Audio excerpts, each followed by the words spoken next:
भारत में 7 जून 2025 को बकरीद मनाई जाएगी। इस पर्व पर मुस्लिम समुदाय कुर्बानी करता है, जिसमें बकरी या अन्य पशुओं की बलि दी जाती है। हालांकि कुर्बानी के बाद खुले में फैलने वाली गंदगी, नालियों में बहता खून और अवशेषों के कारण अक्सर विवाद और तनाव की स्थिति बन जाती है। दिल्ली और मुंबई जैसे शहरों में बकरीद से पहले कुछ हंगामे की खबरें सामने आती हैं, लेकिन उत्तर प्रदेश में योगी आदित्यनाथ सरकार की सख्ती और पहले से की गई तैयारियों के कारण माहौल शांत है। उत्तर प्रदेश सरकार ने बकरीद को लेकर सख्त गाइडलाइंस जारी की है। 6 जिलों में विशेष अलर्ट घोषित किया गया है और संवेदनशील इलाकों में निगरानी बढ़ा दी गई है।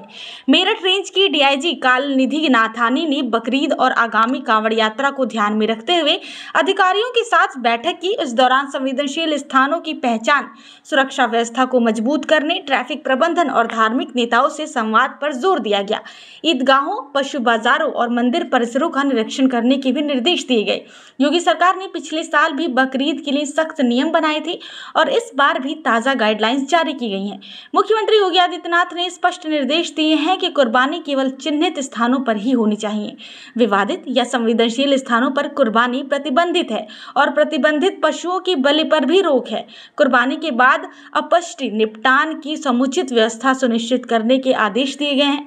नमाज मस्जिदों के अंदर पढ़ने की सलाह दी गई है और सड़कों पर नमाज पढ़ने पर सख्त कार्रवाई का प्रावधान है।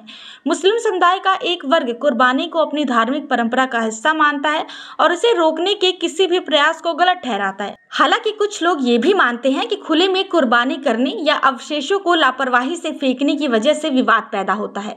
एक व्यक्ति ने कहा, खुले में कुर्बानी करने या अवशेष छोड़ने वालों की गलती है, इससे परेशानी होती है। इस दिशा में सरकार की गाइडलाइंस का पालन करने की अपील की जा रही है। मुस्लिम धर्मगुरुओं ने भी जागरूकता बढ़ाने के लिए कदम उठाए हैं।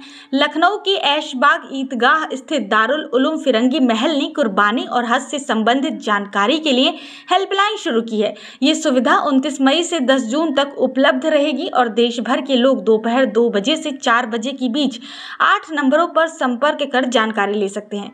इस्लामिक सेंटर ने एडवाइजरी जारी की है कि कुर्बानी केवल चिन्हित स्थानों जैसे बड़े मदरसों या पहले से निर्धारित जगहों पर ही की जाए। सार्वजनिक स्थानों, गलियों या सड़कों पर कुर्बानी करने से बचने की सलाह भी दी गई है। यूपी प्रशासन पहले से ही अलर्ट मोड में है ताकि बकरी ईद के दौरान कोई बवाल या तनाव ना हो। गंदगी और अव्यवस्था को रोकने के लिए विशेष इंतजाम भी किए गए हैं। योगी सरकार की ये रणनीति न केवल शांति बनाए रखने में मदद कर रही है, बल्कि धार्मिक परंपराओं का सम्मान करते हुए सामाजिक सद्भाव को भी बढ़ावा दे रही है।